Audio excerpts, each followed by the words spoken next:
Good morning. My name's Cindy, and I'm going to read to you from Matthew chapter 28, verses 1 to 10. After the Sabbath, at dawn on the first day of the week, Mary Magdalene and the other Mary went to look at the tomb. There was a violent earthquake, for an angel of the Lord came down from heaven, and going to the tomb, rolled back the stone and sat on it. His appearance was like lightning, and his clothes were white as snow. The guards were so afraid of him that they shook and became like dead men. The angel said to the woman, "Do not be afraid, for I know that you are looking for Jesus who was crucified. He is not here. He is risen, just as he said. Come and see the place where he lay. Then go quickly and tell his disciples, 'He is risen from the dead, and he is going ahead of you into Galilee. There you will see him. Now I have told you.' So the women hurried away from the tomb, afraid, yet also filled with joy, and ran to tell his disciples. Suddenly Jesus met them. 'Greetings,' he said. They came to him, clasped his feet, and worshipped him. Then Jesus said, 'Do not be afraid. Go and tell my brothers. Go and tell my brothers to go to Galilee. There they will see me.'"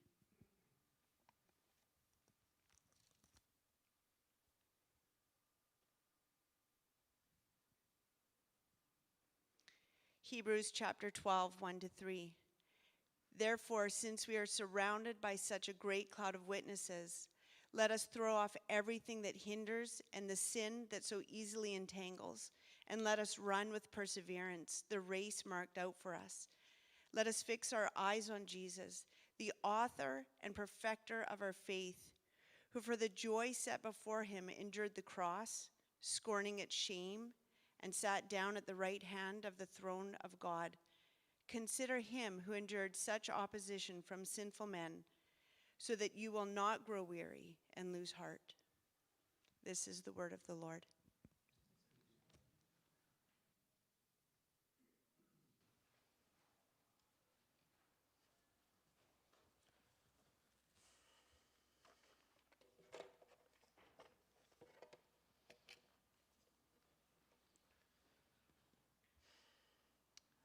Eyes of faith lead to steps of hope on any road. But I am aware that some roads are harder walked than others. I wonder what it was like walking that road to the tomb for those two Marys, Mary Magdalene and the other Mary. How'd you like to be known as the other Mary? The other one. Wasn't Mary the mother of Jesus? Because they would have said that. Probably Mary the mother of James. So Mary and the other Mary are walking to the tomb after Jesus has been crucified. And as you saw in the skit, they're dejected. This is a hard road to walk. I imagine their steps are heavy. Their breathing is tight, like when you're in deep grief, and they're walking down this road to the tomb. As I was preparing for this message, I had this question that just stuck with me. The question was, how far away was the cross from the tomb? How far away were they? We have some tradition that says how far they were away. And actually in John 19:41, it says that the tomb, the garden tomb, and the cross were very close together. Tradition and history actually say they're very close together too. The Church of the Sepulchre in Jerusalem says that they have both the tomb and the place of the cross, Golgotha, in that one place. Other traditions say that it's just a short walk, 100 to 200 meters from the cross to the tomb. I wonder what it was like for those Marys to walk towards the tomb past that cross in their grief. that symbol of pain and death. Yeah, all of us can probably relate to that a bit, right? As we drive past things that remind us of loss, an accident, a place of death. And we go back to that moment and it's painful. I wonder what it was like. I actually wonder if the other two men were still on the cross, as was the Roman tradition, to leave people up long after they had died to decompose, to further humiliate them, and to give a sign of their dominance over the people and the groups that they've crucified.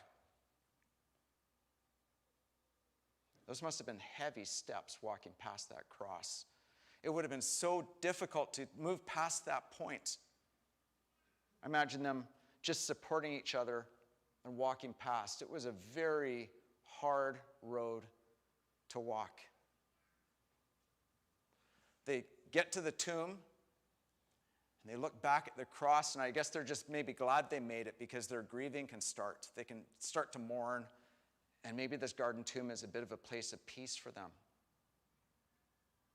Yet they look and see something else.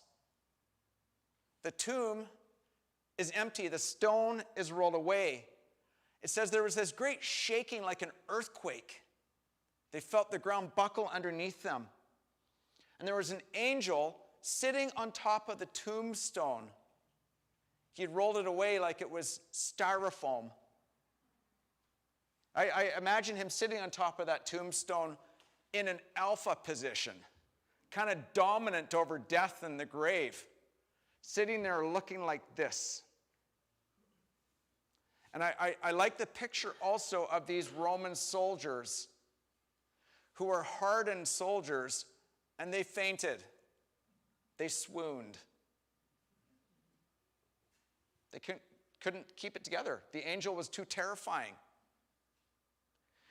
He's sitting on this tombstone, and I wonder, and I think he could see the cross from that tombstone, from that vantage point. He could see the empty cross. He was terrifying. Yet he spoke to these two Marys, and this is what he said. This is Matthew 28, verses 7 to 9.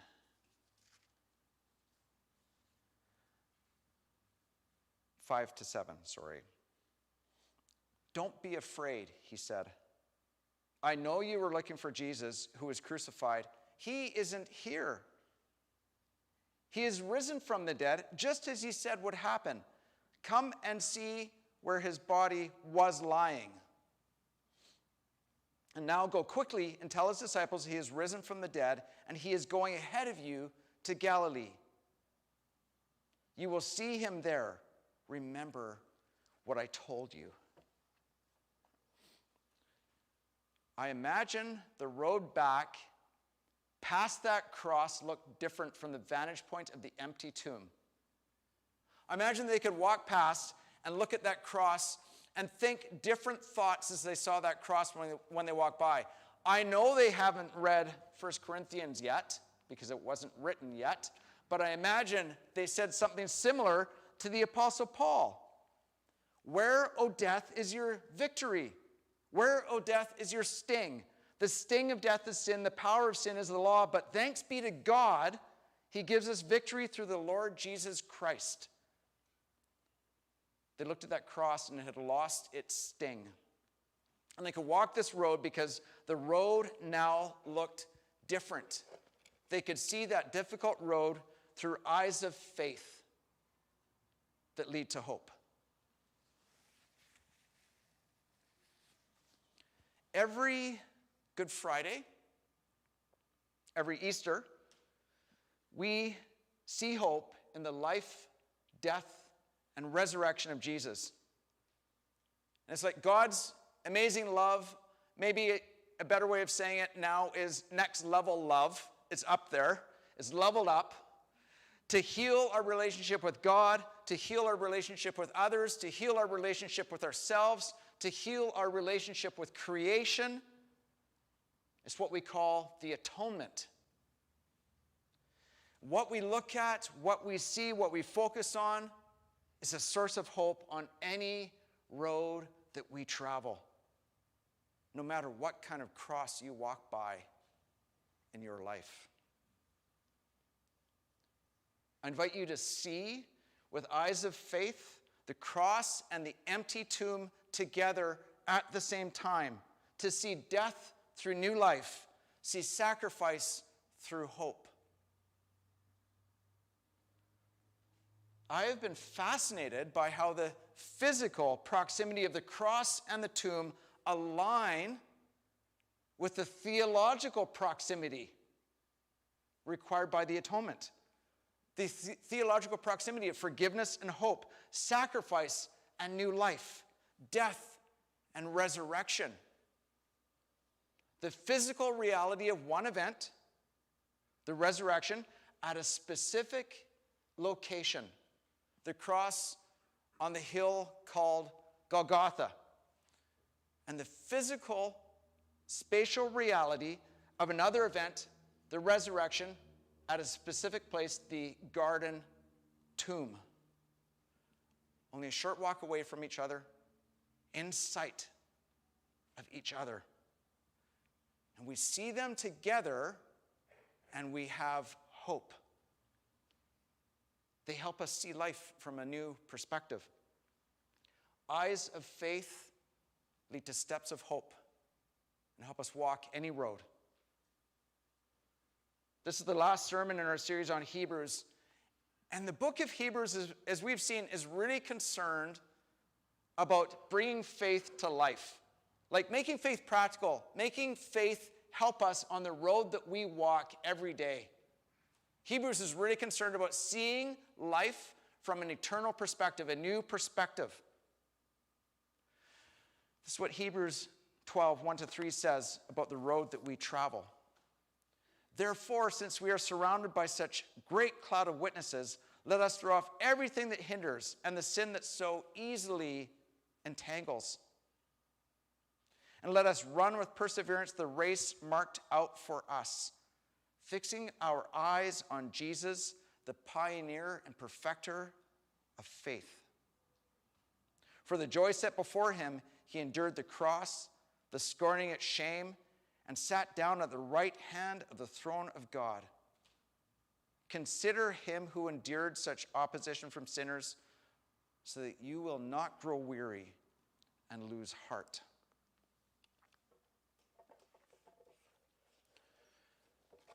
The road of life in this picture is like a race. It's described like a race. And Jesus is running ahead. It's kind of like this image of this great marathon, like the Boston Marathon, but maybe kind of bigger. And we've got these crowds and crowds and crowds of believers on this road together in this big race. And Jesus is ahead. He's running ahead. He knows the course. He's run it. And people look at him. And here he's called the pioneer, the perfecter of our faith, because he's already gone where we need to go. He made it possible. So he goes ahead like a good running coach. He sets the pace. He knows the course. He navigates, and he stays in sight for all those people running that race. Other places in the Bible talk about Jesus going ahead and use different imagery. They call Jesus the first fruits of the resurrection. 1 Corinthians 15:20 says, "But Christ has indeed been raised from the dead, the first fruits of those who have fallen asleep." The first of many of the great resurrection to come. That big crowd, the great resurrection to come. Both things, the cross, the power of the cross, and the empty tomb together make this possible. They're seen together. Hebrews puts the cross and the empty tomb together in our sight, theologically close to each other. So we see one from the other's perspective. This is verse 20 in Hebrews, the second half. For the joy set before him, he endured the cross, scorning its shame, sat down at the right hand of the throne of God. He endured the cross, and he's seated in honor. The cross and empty tomb, both together. His death on the cross, his shed blood, forgiveness, standing in our stead, and then the resurrection to bring new life. The cross and the tomb in sight together. They need to be seen together. That's how we walk this road, the road that we see with eyes of faith. I know this road can look different to all of us, but none of us get to that finish line, go through life unscathed, and experience no pain. None of us. There's always a difficult road of some sort for all of us. We have crosses to walk by.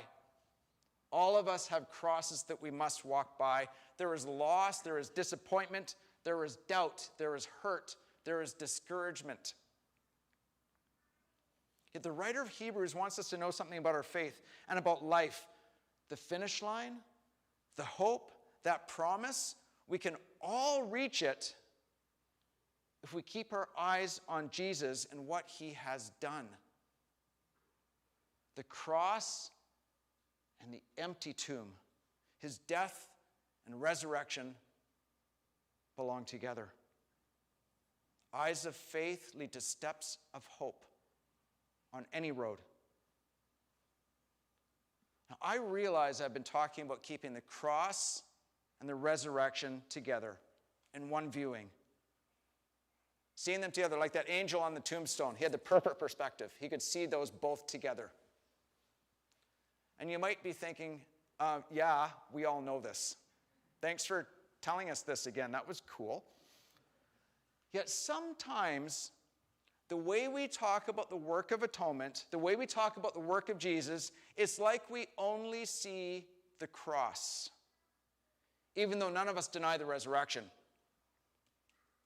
So let me tell you what the vision of atonement looks like when we see only the cross. This is only the cross, okay? We talk about atonement this way. Jesus paid the price. He was our substitute. His blood was shed. So we say yes, yes, and amen to those things. But we don't stop there. The role the resurrection played was bigger than that. There's a view of the atonement that expands this. Atonement is incomplete if we only look at the cross. Because this is more than a court transaction. It's more than a verdict. There's more going on here than that. If we live life like the atonement is simply about a verdict and new standing, faith becomes about the verdict. It becomes static and dead. Yet the empty tomb can be seen from the cross. The resurrection and the cross belong together. The resurrection, the empty tomb, brings life to our faith, helps us understand the cross, and it moves the atonement from a transactional view of new standing and fills it out. Resurrection is new life, it's promise, it's a living faith.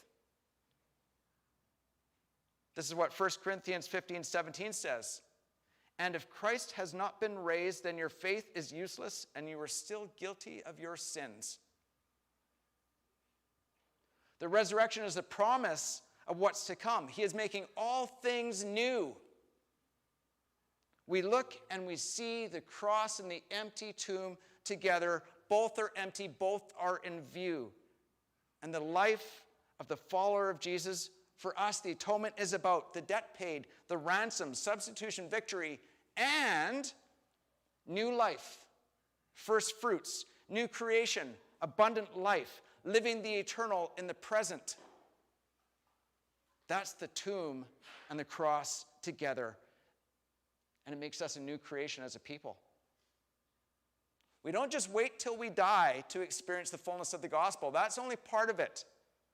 We live the life of the eternal now in the present. We start now. The resurrection calls us to that and makes it possible.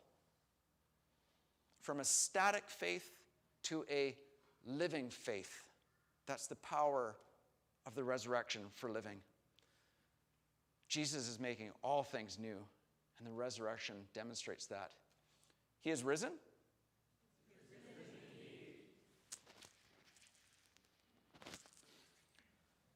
You know that road that you're on? I can almost guarantee someone has gone down a harder road than you have. And it's not a competition. I get it. I'm competitive. I like to know. It's not a competition. It's meant to be an encouragement. Hebrews has this term that's just really fascinating. It's called a cloud of witnesses. I love the image that brings up. It says, we are surrounded by a great cloud of witnesses. You know, in previous chapters in Hebrews, it was all these people of faith that have gone before. Noah, Abraham, Sarah, many others. And it's like this tradition of faith that hold on to us and we hold on to them. People in the past reaching back and forward from the beginning to the return of Jesus and this new creation. And it gives us hope and encouragement. Somehow they cheer us on in this race. It's an interesting image. Jesus is on the course ahead of us, and we're all running together. And there is this presence of all the people who have gone before us, people of faith, testifying to Jesus, people of promise, waiting until the final resurrection. And it's like they're saying, keep focused, keep looking, keep growing. The cloud of witnesses keeps growing.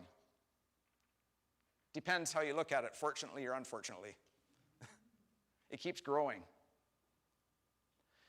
It includes now Mary Magdalene and the other Mary. Mary, the mother of Jesus, Peter, John, Matthew, Sapphira, Phoebe, Paul, Timothy, way, way more. They are back and part of our heritage and stretching back and reaching forward, encouraging us in this race. They testify to what we believe. We see them with eyes of faith. They encourage us and give us hope, and our eyes of faith see them in their inheritance.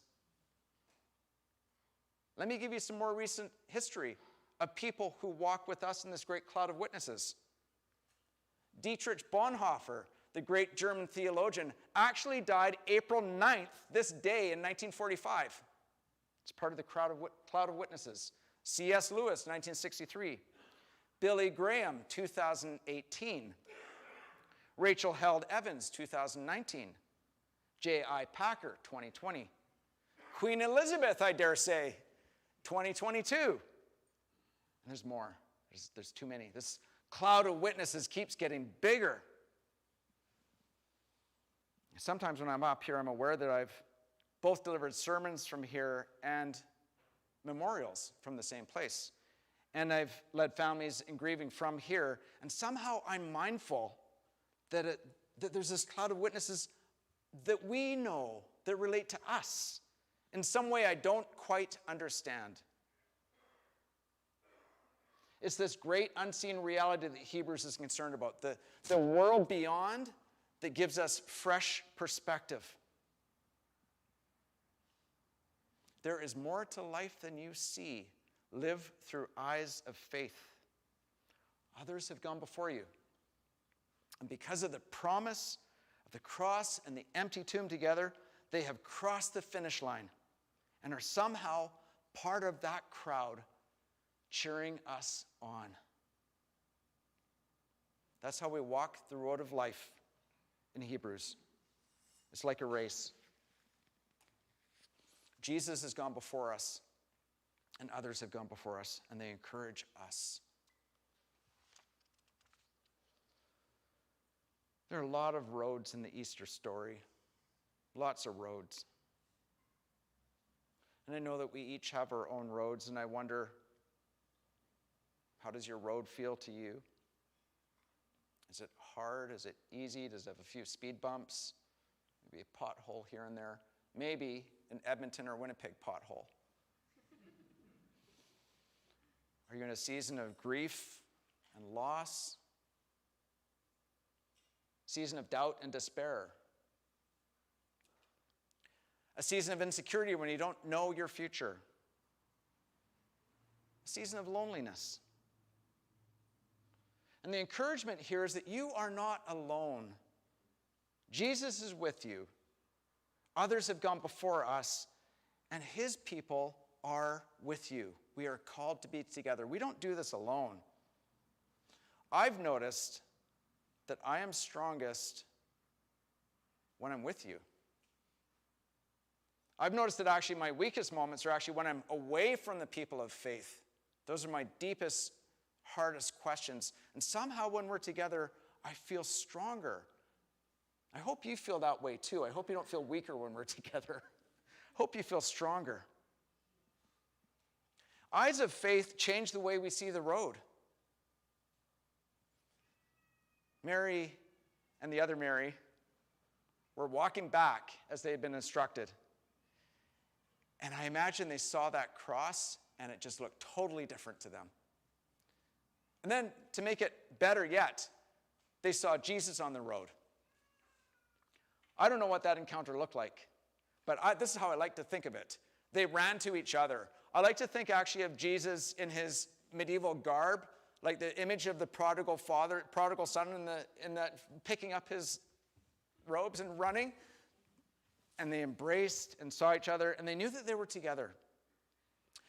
The empty tomb changes everything. That's how we see life in eyes of faith. We see that road ahead of us from the empty tomb and the cross together. And you are forgiven.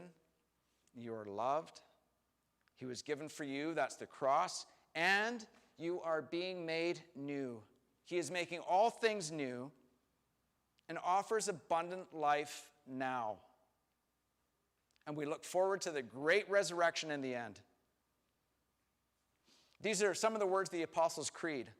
I believe in the forgiveness of sins, the resurrection of the body, and life everlasting. Those are eyes of faith. And we see that empty cross and the empty tomb together. Those are eyes of faith. And those eyes of faith help us to take steps of hope on any road we travel. Thanks be to God. He is risen.